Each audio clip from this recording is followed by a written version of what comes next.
Alright, got a video today showcasing some tips, tricks and cheesy strategies when playing Horde mode. In Horde mode, you're dropped into a small arena with just your pistol and tactical ability. You then kill off waves of dinos that incrementally increase in strength. As best I can tell, it's mostly just in their health numbers and very minor changes in their damage output.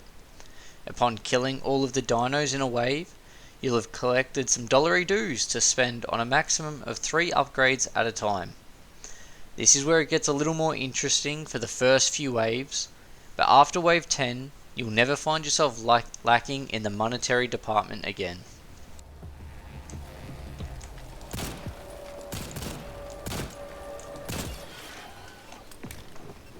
That was the last one. For now. At least we'll get a breather. Good news. I've got a solution to your equipment problem. You're getting direct access to the ERA armory. By the end of the first wave, you'll typically have around $150 dues. A little more solo, a little less in a team. The very best thing to have in Horde mode is Wrath Burst fully leveled.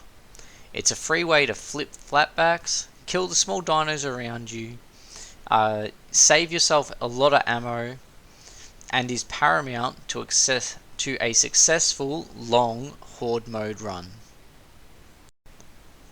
The second tip I would have is to jump around a lot. Much like the main game, having map awareness makes the game incredibly easy. Paying attention to the dinos around you to make that easier, I'd recommend at least to play with 110 field of view. It can take a little bit to get used to, but it'll drastically improve the amount of dinos you can see coming at you from the sides, as well as your own ability to dodge and jump backwards, sideways, diagonal, whichever way helps the dinos stay off of you. Tip 3.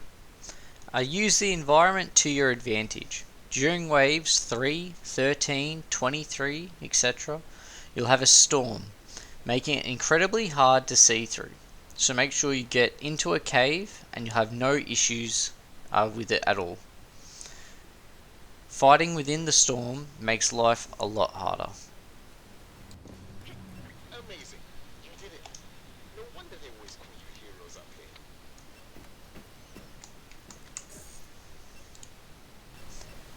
here. Fourth tip, don't waste money early on turrets. They aren't worth the money in the early waves. What you want to be doing is getting fully kitted out with your primaries, augments and your supply drop. Then you can start going after other things like the turret ammo.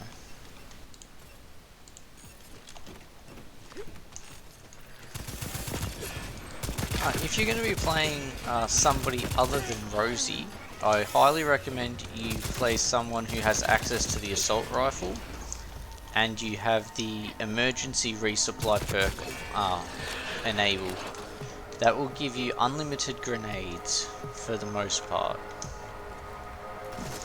Every chance you do get to have a supply drop, I'd leave one dino alive so that you also have a chance to go to them, because once you kill the dino, they will disappear. So you've only got that through that wave. Fifth tip, don't take the final ammo or equipment from a supply drop, as they will stay as long as they have something in them, which means you can create some very cheesy strategies. Sixth tip, clear the area of bodies when you get a large pile. You can just run away a short distance and you'll get them to despawn.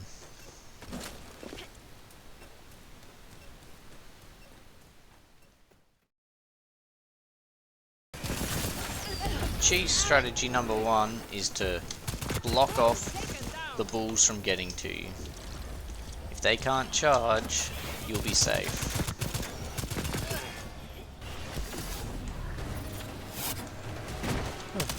What you can see here is just a very straightforward horde strat in which you can basically box yourself in so that the large dinos are no longer an issue.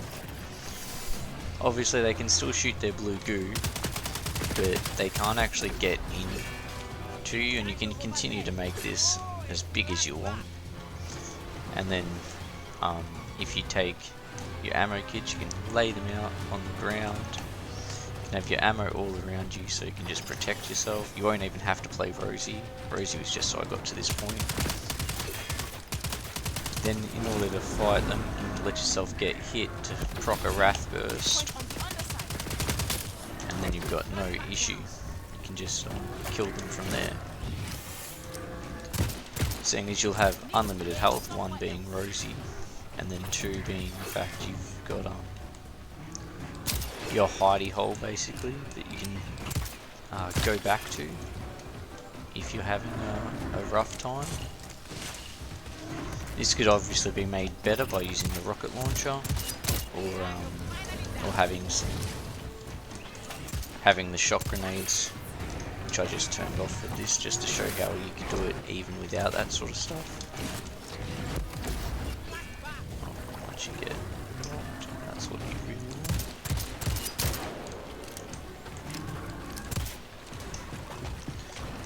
So having a rough time, so just yeah, well you can get hit, but run back to your hidey hole, and this is where you could spend your time healing.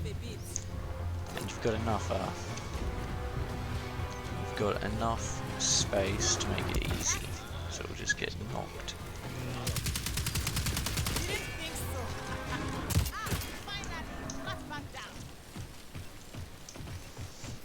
Yeah, then you can just rotate between weapons if you wish. You can plonk more down just to give yourself that little bit of extra protection. I don't believe any of them can get through, so it's no big deal. But yeah, if you were looking to do a large horde run, you can just protect yourself, and as long as you don't take everything out of these, you stay completely safe, which I think is a little bit of a bug at the moment, but while it's there, for those of you who like playing Horde mode, this is a way for you to do that. It's worth noting that this is probably more of a late game strat anyway, when you're trying to, or late wave strategy, because of the fact that you will be fighting multiple bulls at once, or flatbacks. Bulls aren't so bad, but flatbacks can get annoying if you're fighting 5 or 6 of them at once. Bulls you can typically kite around in the middle, but when you get to wave 30 plus, you'll be fighting 30 odd bulls and flatbacks, and if you go further on, it only gets harder. But yeah, having that as a hidey hole that you could run back to,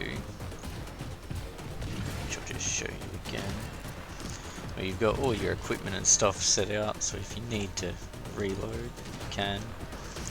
You can get them to come and charge, but they won't ever actually get to you. They'll sit here and they'll shoot their blue stuff, but yeah, that's about it. And then if you've got the hand cannon with fireflies, you can just shoot them in the head and it does all the damage you really need. So there you have it. A very easy way to cheese Horde mode, if that is what you are looking to do. I personally don't like Horde mode that much. I think it's a little bit boring, but I am finding I'm enjoying it a lot more lately now that I've run out of things to do. So there you have it. A few tips, tricks, cheese strategies that should help you have more successful Horde mode runs. As you can see, Horde mode can be a very good way of farming out augments if you are hunting all of them, in particular the augments from bulls and flatbacks. Well, as always, happy dino hunting.